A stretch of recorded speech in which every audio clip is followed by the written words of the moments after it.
Is America about to invade Venezuela, or are they playing a very sophisticated political game? Stick until the end. This video have 3 parts, which is going to explain to you a very interesting perspective of what's happening.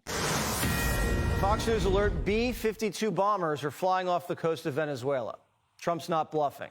Right now, more than 10,000 U.S. soldiers are built up in the Caribbean, on ships in Puerto Rico, locked and loaded. Special operations helicopters were just seen flying 90 miles from Venezuela's coast. The chopper units used by Delta Force, Navy SEALs, and the Green Berets. The Black Ops were spotted off the coast of Trinidad. They're very important for search and rescue missions. Also spotted little birds. They're smaller but faster, designed for quick insertion of special operators behind enemy lines. The Ghost was also confirmed to be in the Caribbean. That's the nickname for MV Ocean Trader. It's the kind of ship that doesn't want to be found. It's designed for black ops and special missions because it's dark and blends in with cargo. There's more. 10% of the U.S. naval power is now in the region, the major shift. There's subs, several destroyers, and F-35 fighters in Puerto Rico. That's on top of all the coke boats getting smoked to pieces by the week. Kilos of cocaine are washing ashore. Don't tell Hunter. Dozens of bad hombres becoming shark bait. It's got Maduro's attention. He's the dictator of the narco state, a very bad hombre, and we just doubled the bounty on his head. It's now 50 mil. According to the New York Times, Maduro offered us a dominant stake in Venezuela's oil, gold, and mineral wealth and promised to cut ties with Russia and China. And Trump and Rubio said no. That tells me the gunboat diplomacy is going to end up with no Maduro and a Venezuela aligned with us, not Putin or Xi. American action in Latin America hasn't always ended well. Look at the Bay of Pigs. Other times, it's a piece of cake. It's our backyard. And Trump's just reestablishing the Monroe Doctrine, a.k.a. the Dunroe Doctrine. Hopefully, a Venezuelan general does the right thing and collects the $50 million bounty. No one wants a messy conflict in South America. Maduro controls drug traffickers who are pretty strapped. They have military-grade weapons. And Biden let hundreds of thousands of Venezuelans into the country. They could be activated. But if Trump can pull this off and kick China and Russia out of Venezuela, after what he did with the Iranians, it'll give him a lot of power to deter Russia and Ukraine and China and Taiwan. Talking about peace by strength. That's what happened, ladies and gentlemen, when the good guys start speaking the language that the bad guys can understand. Power and respect. Now, the next video is a very interesting insight that might help you understand what was Donald Trump doing in the Middle East and why was he going around rallying all these Arab nations and calling them great friends and creating a very strong alliance. Because obviously these nations don't have the same values as America, but there was something very important. And that's why Donald Trump went there without sleeping, just jumping from one country to another, establishing that connection. And now we're seeing this happening in Venezuela. So stick around because this is a very interesting explanation. Donald Trump's power worldwide has just increased about 1,000%.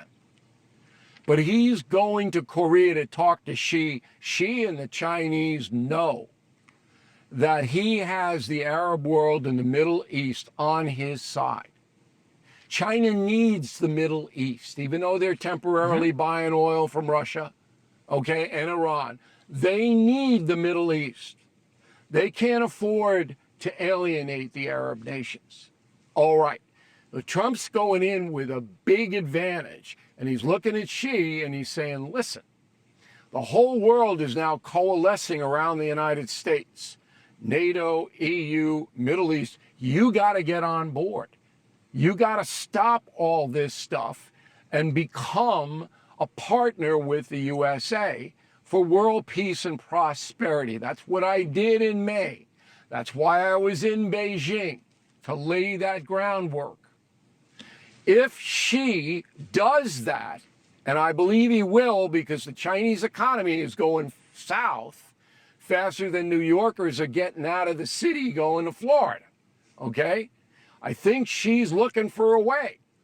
But part of the negotiation is going to be, you, China, got to get out of the Putin business, right? OPEC will replace the Russian oil, but you have to stop supporting Putin to end the Ukrainian war. That's the deal that is going to emerge.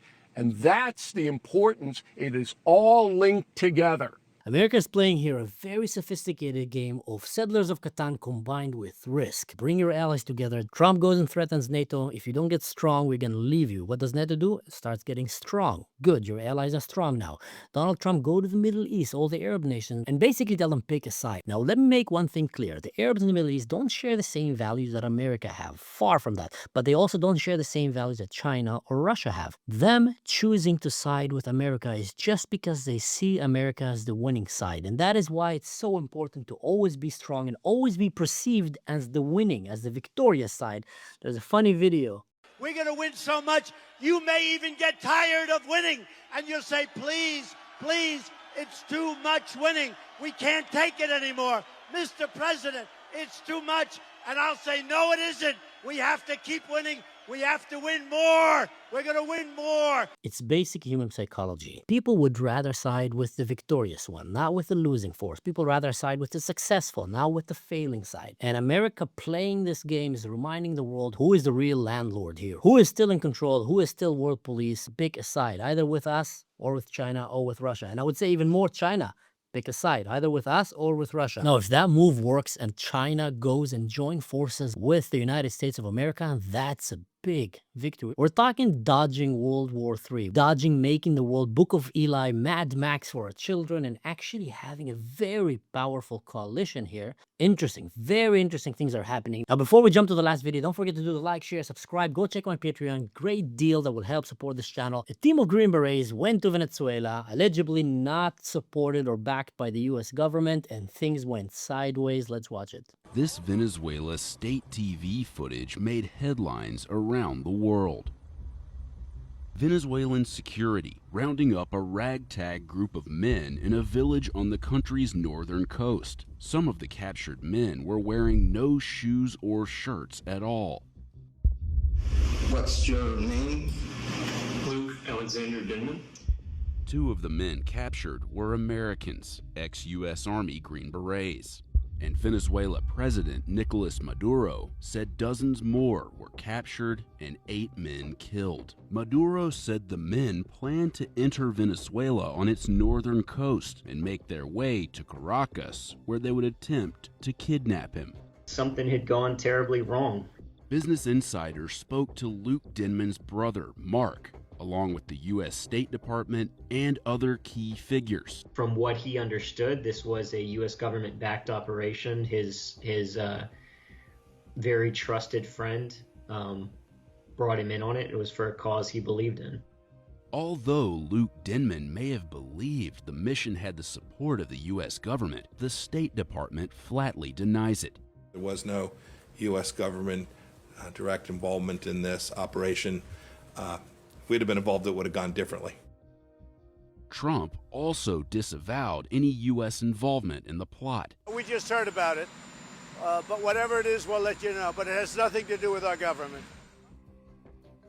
That's what happened when special forces decide to go rogue and take matters to their hands. You see, these worlds are very shady. It's often very hard to even know if you are really backed up, or maybe they were sent to a mission telling them that this is a high-risk mission, and if things go sideways, we're going to cut ties with you. Maybe they believed it. Maybe the handler, you know, there's a documentary about it. You can go and watch it. I remember a personal story from people from Israel that decided to do something similar in Europe from the cyber world, let's call it that way. And let's just say it went really bad for them. So back to our point is, what is America's next move? And more importantly, what is Russia's next move and China's next move? Because you see, in that game of risk, Settlers of Catan, Planet Earth, it's always dynamic. There's always a lot of things that are happening behind the scene that at first might seem that we don't understand them, or we might think that we understand what's happening and we'll get really emotional and angry about it. But there's so many things that are happening behind the scene that it's often important to take a step back, try to understand the bigger picture and try to see where is this leading us. And in this case, it looks like America is finally behaving like the global power that they are. Will it work for them? Will it not? Where would it lead? All these things are to be answered. I'm going to do my best to try to give you the best analytics and answers about these things from my experience as a former IDF officer and a member of the Special Forces. But regardless, like I always say, don't do anything stupid. And in general, don't do anything that I would do. And in that case, just don't invade bad countries by yourself and try to take their president, drug lord, by yourself. Probably not the wisest thing to do. Stay safe. See you next time.